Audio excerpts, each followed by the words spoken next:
हाय बच्चों, कैसे हो? आप लोगों ने वो मेरा पहला वीडियो देख लिया होगा जिसमें मैंने आपको कॉमर्स के पूरे फील्ड में क्या क्या सब्जेक्ट लेना है, क्या क्या बुक्स वगैरह लेना है, आप लोगों ने वो देख लिया है। आज हम लोग अकाउंटेंसी के बारे में जानेंगे। आप लोग अकाउंटेंसी नाम सुने हो, जो मैंने बताया क्या होता है अकाउंटेंसी। जैसे अगर आप बैठे हो अकाउंटेंसी के बारे में लिए कि सर आज हमको अकाउंटेंसी के बारे में जानना है, तो आपके मन में क्या बात आ रहा है अकाउंटेंसी के बारे में? ये सोचो तो क्या आ रहा है आपके मन में बात? यही कि अकाउंटेंसी शायद कोई बैंक के बारे में, लेन देन के बारे में लिखना है। यही मन में विचार आता होगा कि दुकान में कोई खाता पत्र मेंटेनेंस करना है। मन में यही बात हो रहा होगा कि ये काम तो बैंक वाले लोग के लिए, वही सीखना है हमको। बस यही विचार आ रहा है मन में आपका ना। पर ये पूरी सही नहीं है। अकाउंटेंसी का मतलब मन में सिर्फ ये ले लेना कि बस बैंक का लेन देन लिखना है, बिजनेस का खाता पत्र लिखना है, ऐसा नहीं है। क्या है? तो अकाउंटेंसी भी एक साइंस है, अकाउंटेंसी भी एक आर्ट है। क्या चीज आर्ट है कि इसमें हम लोग ट्रांजैक्शंस को रिकॉर्ड करते हैं। क्या करते हैं? रिकॉर्ड करते हैं। उसके बाद उसको क्लासिफाई करते हैं, उसके बाद एनालाइज करते हैं, ठीक है। कंपैरिजन कर सकते हैं, ठीक है। अपना व्यू दे सकते हैं बिजनेस के पोजीशंस को देखते हुए। तो ये पूरा जो आर्ट है, ये जो पूरा साइंस है, इसको अकाउंटेंसी बोल सकते हैं, ठीक है। तो है क्या? अकाउंटेंसी एक आर्ट और साइंस है जिसमें हम बिजनेस ट्रांजैक्शंस को रिकॉर्ड करते हैं, क्लासिफाई करते हैं, एनालाइज करते हैं और इसके यूजर को इंटरप्रेट करते हैं, ठीक है। तो ये है अकाउंटेंसी। अब मन में विचार आएगा कि ये क्या है क्लासिफिकेशन, ये क्या है रिकॉर्डिंग, ये क्या एनालाइज है। तो देखो, मान लो आप एक दुकान पे बैठे हुए हो, आपके दुकान पे 50 तरह का कस्टमर आ रहा है, आपसे सामान खरीद के जा रहा है और आप उसको लिख रहे हो कि इतना पैसा जा रहा है। सपोज कोई कस्टमर आके बोला कि भैया बताइए तो मेरा कितना ड्यू है, तो क्या आप उसको तुरंत बता पाओगे? नहीं।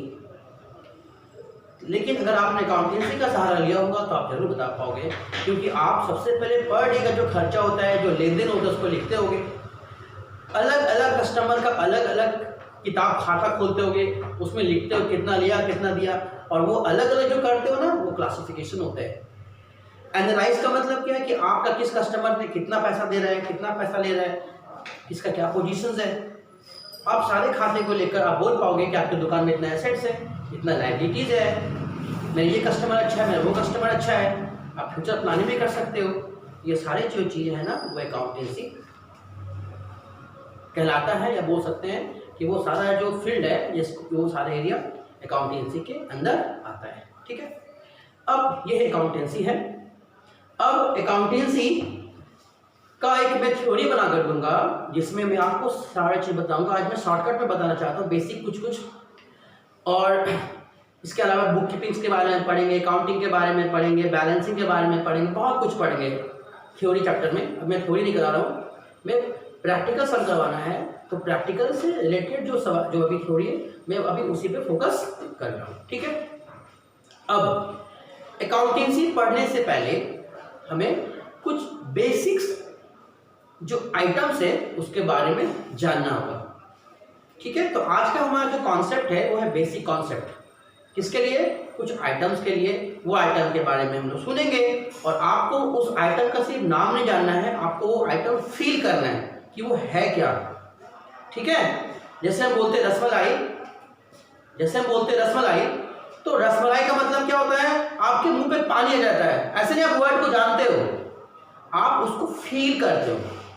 हम बोलेंगे गुपचुप, तो एक वर्ड है, लेकिन आप उस वर्ड को बोलने के साथ साथ आप उस वर्ड को फील करते हो और आपके मुंह पे पानी निकलने लगता है। तो इसीलिए हमें वर्ड जानना नहीं है, हमको उस वर्ड को फील करना है। तो वर्ड है क्या, वो मैं आपको वन बाय वन बताता हूँ। बार फिर से यहाँ से यहाँ तक एक बार प्ले कर लीजिएगा, ठीक है। तो सबसे पहले हम इस 3 वर्ड को जानेंगे, इस 3 वर्ड के बारे में जानेंगे। आप बार बार सुनोगे। एक है बुक कीपिंग, एक है अकाउंटिंग और एक है अकाउंटेंसी।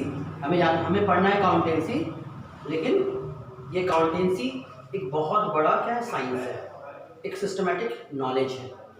तो सबसे पहले जानना होगा बुक कीपिंग है क्या। तो बुक कीपिंग एक आर्ट है। क्या चीज़ का आर्ट है कि जो ट्रांजेक्शन्स होता है, अब मन में ये विचार आएगा सर ट्रांजेक्शन्स क्या होता है, तो उसके बारे में मैं अभी बताऊंगा। फिलहाल आप इसके बारे में चर्चा कर रहे हैं तो अभी वो मैं ये बता रहा हूँ, बस सुन लो।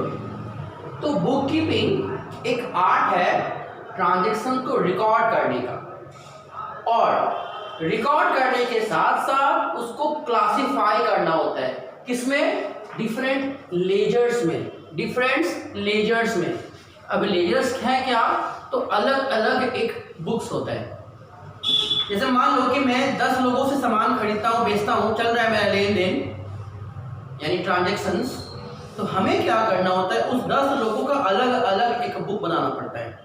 सपोज करो कि आपका दुकान है, आपके दुकान में 10 कस्टमर आ रहा है जा रहा है, उधार में खरीदा, तो आप उसके देते हो डायरी, आप डायरी में लिखते हो ना इतना पैसा लिए, इतना पैसा दिए। दैट इज कोई तरह का लेजर हुआ, एक पर्टिकुलर नाम से खोलना होता है, उसको लेजर बोलते हैं। तो बुक कीपिंग क्या है, एक आर्ट है। हम लोग क्या करते हैं, उसको ट्रांजेक्शन्स को रिकॉर्ड करना सिखाते हैं, और हम लोग उसमें क्लासीफाई करना भी सीखते हैं। किसमें? डिफरेंट लेजर्स में, डिफरेंट लेजर्स में। बस इतना ही काम खत्म हो गया। बुक कीपिंग क्या होता है, फर्स्ट काम होता है, मतलब जैसे ट्रांजेक्शन होता है, आप उसको लिखते हो, लिखने के बाद उसको क्लासीफाई करते हो। जैसे क्लासीफाई आपने किया, book keeping and, book keeping and. Book keeping जैसे खत्म होता है ना, उस जगह चालू पता कौन होता है, उस जगह चालू होता है अकाउंटिंग। अकाउंटिंग गिनना, अकाउंटिंग। तो आपने ऑलरेडी ट्रांजेक्शन रिकॉर्ड कर लिया है, आपने ऑलरेडी क्लासीफाई कर लिया है, यानी आपने बुक कीपिंग कर लिया है। तो बुक कीपिंग के बाद सेकंड फेज का नाम आता है अकाउंटिंग। इसमें क्या करते हैं हम लोग, जो क्लासीफाई हो चुका है उसको एनालाइज करते हैं। क्या करते हैं? एनालाइज करते हैं। उसके बाद उस रिजल्ट को इंटरप्रेट करते हैं। किसको? उसके यूजर को। उसको कम्युनिकेट करते हैं। किसको? डिफरेंट रिलेटेड पार्टी को, डिफरेंट रिलेटेड पार्टी। यहाँ लिखे मैंने analysing, interpreting and communicating to the related parties. तो हम लोग जो क्लासीफाई कर चुके हैं बुक कीपिंग के बाद, उसको एनालाइज करते हैं, इंटरप्रेट करते हैं, कम्युनिकेट करते हैं। किसको? रिलेटेड पार्टीज को, रिलेटेड पार्टीज को। अब बोलोगे सर पार्टीज का मतलब? पार्टीज का मतलब जो बिजनेस से रिलेट करते हैं। 2 तरह का हो सकता है, ठीक है। एक होता है इनसाइड, एक क्या होता है इनसाइड यूजर, एक होता है आउटसाइडर, ठीक है, आउटसाइड यूजर। इनसाइड का मतलब क्या होता है? इनसाइड का मतलब होता है जो बिजनेस के अंदर में ही है, जैसे ऑनर, जैसे मैनेजर, ये क्या होता है इनसाइड। और आउटसाइड जो बाहर से इफेक्ट करता है, जैसे कस्टमर, जैसे इन्वेस्टर, जैसे सप्लायर, ये सब क्या होता है, ये आउटसाइड पार्टी होते हैं। तो जो भी आप बुक बनाते हो ना, ये बुक आप अपने लिए नहीं बनाते हो, बाहर के लिए बनाते हो। अपने लिए क्यों बनाते हैं? तो अपने लिए बनाते हैं किससे कितना पैसा लेना है, किसको कितना देना है, मालिक क्या है, मेरा कितना प्रॉफिट हो रहा है। बाहर के लिए कोई कस्टमर सामान खरीदने आता है तो उसकी कॉस्ट प्राइस देखता है, वो देखता है कि बिजनेस का ट्रांजेक्शन कैसा है। कोई पैसा अगर उधार आपको दे रहा है तो आप देखोगे, वो देखेगा कि आपके पास क्या लेन देन हो रहा है। सरकार आपसे टैक्स लेगा तो वो भी देखेगा आपका ट्रांजेक्शन किस तरह से फ्लोट कर रहा है। तो हो गया रिलेटेड पार्टी। तो ये हो गया अकाउंटिंग। अब बुक कीपिंग और अकाउंटिंग को आप जब जोड़ दोगे ना, बुक कीपिंग और अकाउंटिंग को आप जब जोड़ दोगे ना, तो वो क्या बन जाएगा, अकाउंटेंसी। यानी अकाउंटेंसी जो है ना, वो sum total of book keeping and accounting होता है, ठीक है। तो अकाउंटिंग एक साइंस है, हिंदी में बोलते हैं लेखा शास्त्र। क्या बोलते हैं हिंदी में उसको? लेखा शास्त्र, एक तरह का शास्त्र है ना। शास्त्र का मतलब यह सुनना कि वो रामायण महाभारत, ऐसा नहीं। शास्त्र एक सब्जेक्ट है। तो लेखा शास्त्र का मतलब होता है कि एक सिस्टमैटिक नॉलेज, सिस्टमैटिक नॉलेज किसका? अकाउंटिंग का। किसका? अकाउंटिंग का। कैसे?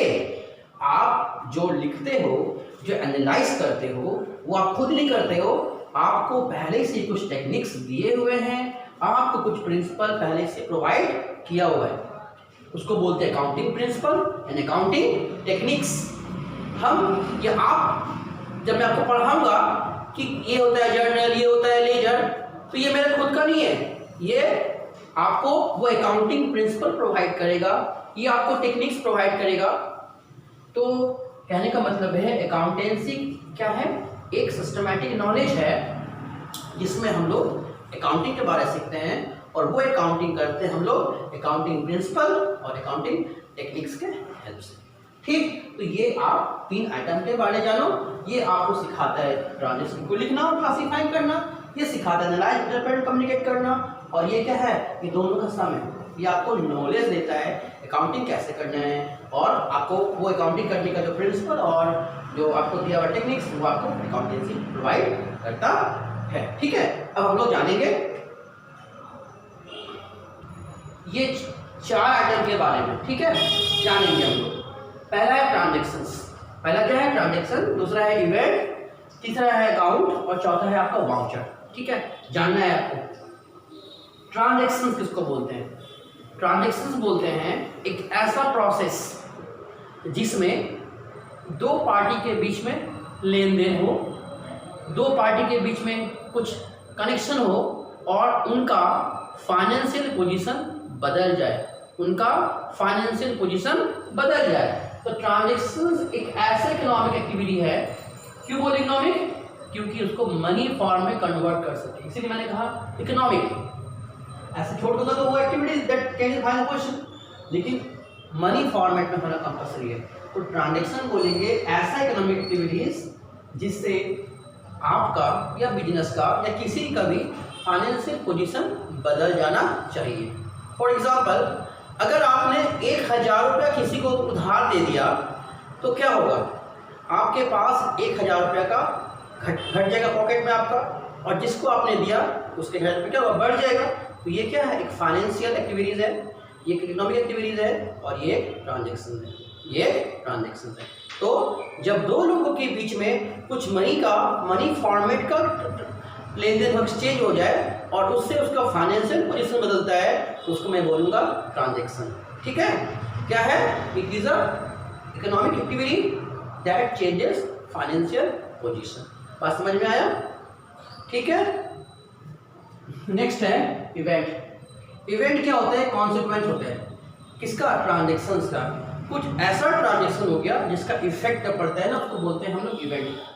ठीक है, या हम बोल सकते हैं इवेंट क्या होता है, एक अचानक से होने वाला कुछ प्रोसेस होता है कि कभी कभी इसमें 2 पार्टी हो भी सकता है, मतलब नहीं होता है, कहने का मतलब होता ही नहीं, 2 पार्टी बोल सकते हैं, और ये कॉन्सिक्वेंट होता है। तो जो ट्रांजेक्शन नहीं है वो इवेंट होगा। फॉर एग्जाम्पल, मेरे पास घड़ी है और मेरे हाथ से गिर के वो टूट गया, घड़ी का दाम 100 रुपया, कितना है, 100 रुपया, लेकिन जब मेरे हाथ से गिर के टूट गया वो तो बर्बाद हो गया। आप बताओ क्या वो मेरा इनकम होगा, आप बताओ क्या वो मेरा इनकम होगा, आप बताओ क्या वो मेरा इनकम होगा, नुकसान होगा, नुकसान तो होगा। क्या किसी का फायदे से हुआ, नहीं हुआ, तो ये क्या हुआ, एक इवेंट हुआ, ये क्या हुआ, एक इवेंट हुआ। तो ट्रांजेक्शन का कॉन्सिक्वेंट या अचानक से होने वाला कुछ प्रोसेस उसको इवेंट बोलते हैं। ठीक है, मैं घर से जा रहा था, मेरे पॉकेट से 100 रुपये गिर गया, ये क्या होगा, इवेंट होगा। लेकिन मान लो मैं अपने घर से निकल रहा था, मेरे दोस्त रास्ते पे मिला और हमसे बोला दे दोस्त 100 रुपये हमको देना, हम 100 रुपये उसको दे दिए, वो ट्रांजेक्शन होगा। ठीक है, वो ट्रांजेक्शन होगा। तो ये याद रखना कि ट्रांजेक्शन का मतलब इकोनॉमिक एक्टिविटी जिसमें आपका फाइनेंशियल पोजीशन चेंज होता है, इसमें 2 डिफरेंट लोग होते हैं और इसमें क्या होता है कि आपका फाइनेंशियल पोजीशन तो चेंज हो सकता है लेकिन किसी और थर्ड पार्टी को फायदा नहीं हो सकता है। और ये क्या होता है ना, ये अचानक होने वाला घटना होता है, एक्सीडेंटली ये होता है। दुकान में आग लग गया, वो एक इवेंट है, पॉकेट से पैसा गिर गया, वो इवेंट है, आपको लॉटरी पड़ गया, वो भी एक इवेंट है। ठीक है, नेक्स्ट है अकाउंट। अब अकाउंट क्या है, ट्रांजेक्शन के बारे तो आप जान चुके हो ना। ठीक, तो जब हम लोग ट्रांजेक्शन को ना ब्रीफ फॉर्मेट में रिकॉर्ड करते हैं, जब ट्रांजेक्शन को ब्रीफ फॉर्मेट में रिकॉर्ड करते हैं ना, उसको बोलते हैं अकाउंट, उसको बोलते हैं अकाउंट। तो अकाउंट क्या है, एक लेजर रिकॉर्ड है जिसमें हम लोग समराइज फॉर्म में लिखते हैं किसको, सारे ट्रांजेक्शंस को, जितने भी ट्रांजेक्शन है उस ट्रांजेक्शंस को जब ब्रीफ फॉर्मेट में लिखते हैं ना उसको बोलते हैं अकाउंट, उसको बोलते हैं अकाउंट। इसको मैंने और एक बोला कि brief description of recording transactions are known as account, कि जब ट्रांजेक्शन को ब्रीफ फॉर्मेट में डिस्क्राइब करेंगे तो उसको हम बोलेंगे अकाउंट। ठीक है, बात समझ में आ गया। नेक्स्ट है वाउचर। ये सब आपको इस वर्ड के बारे में जानना है, ये वर्ड है इसको फील करना है ताकि आपको उसको रटना ना पड़े कि आप एक बार देखो समझ जाओ ये अकाउंट है, हाँ ये होता है। ठीक है, रटना नहीं है, आपको हर आइटम के बारे में फील करना है। वाउचर क्या है, वाउचर आप सुने वाउचर, वाउचर ऐसा कुछ खास नहीं, एक डॉक्यूमेंट होता है। क्या डॉक्यूमेंट होता है कि इसमें आपको प्रोवाइड किया जाता है कि आपको कितना पेमेंट करना है या आपको कितना पेमेंट मिलना है। वाउचर एक डॉक्यूमेंट होता है और वाउचर एक बार नहीं बनता है, जितने बार ट्रांजैक्शन करोगे उतने बार बनेगा। इसका मतलब है कि हर ट्रांजैक्शन का सेपरेट सेपरेट वाउचर क्या होता है, हर ट्रांजैक्शन का सेपरेट सेपरेट वाउचर होता है और ये वाउचर एक डॉक्यूमेंट है जो किसी ऑथराइजेशन के द्वारा कितना पेमेंट करना है या कितना लेना है वो मेंशन किया रहता है। आप परचेस करते हो उसका वाउचर बनता है, आप बेचते हो उसका वाउचर बनता है, आप वापस करोगे उसका भी वाउचर बनेगा। इसलिए हर वाउचर का एक सर्टेन नंबर होता है। ठीक है, एक डॉक्यूमेंट जिसमें आपको प्रोवाइड किया रहता है, ऑथराइज किया रहता है कितना पैसा देना है, कितना पैसा लेना है, कितना पैसा एडजस्ट करना है, सारा मेंशन किया रहता है। और हाँ, हर ट्रांजैक्शन का अलग अलग वाउचर बनाए जाते हैं, अलग अलग वाउचर पास किए जाते हैं। ठीक है, नेक्स्ट इसके बाद हम और बताते हैं।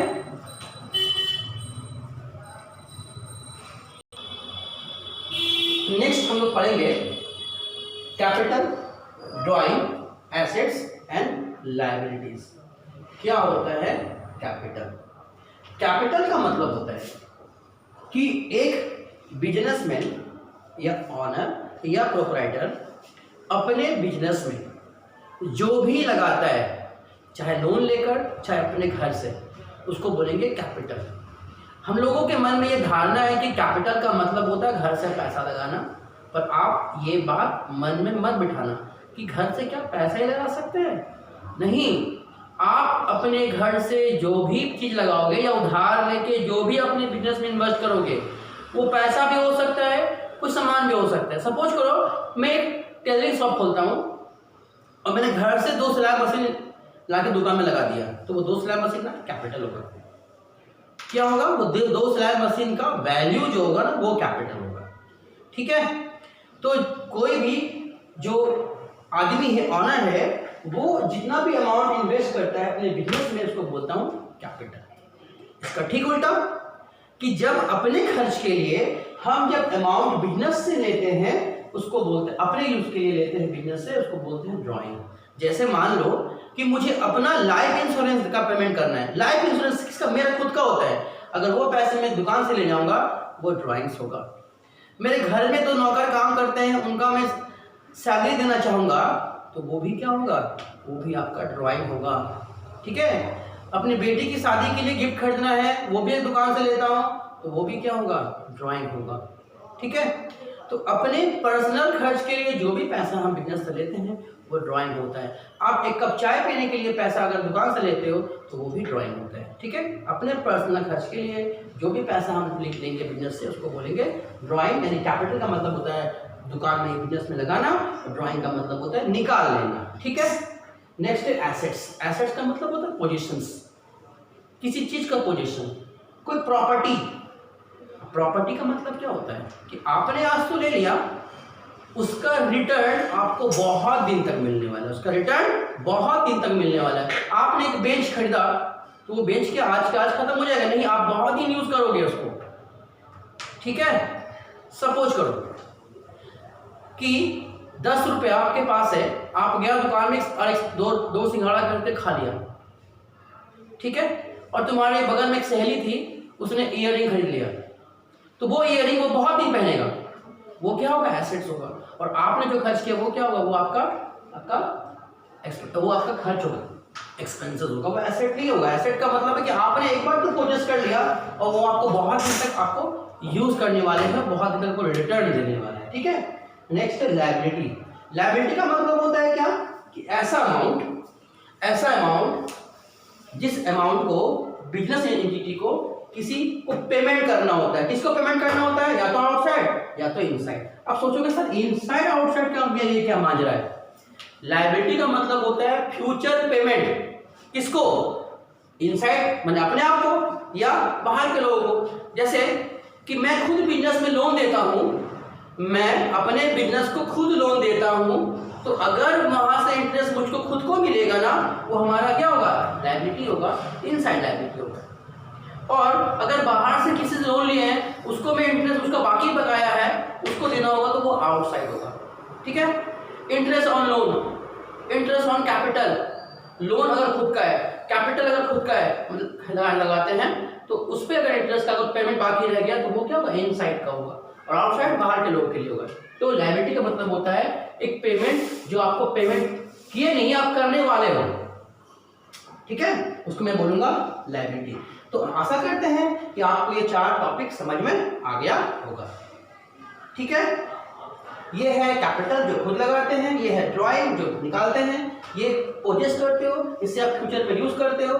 लायबिलिटी का मतलब होता है फ्यूचर पेमेंट। कुछ ऐसी चीजें हैं जिसका पेमेंट आपने आज नहीं किया है लेकिन आप फ्यूचर में पेमेंट करने वाले हो। नेक्स्ट हम अभी बताते हैं क्या पढ़ना है।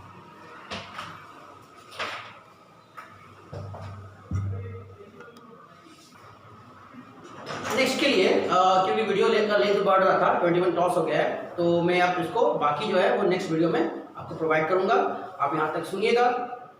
आपको इसमें फिर भी कुछ समझ में नहीं आया है तो आप मुझको कमेंट कर दीजिएगा, ठीक है, मैं आपको वहाँ पर उसका जवाब दे दूंगा। और नेक्स्ट वीडियो में इसके बाद का जितना टॉपिक होगा वो बेसिक कॉन्सेप्ट का सेकेंड हम मैं आपको बताऊंगा। धन्यवाद।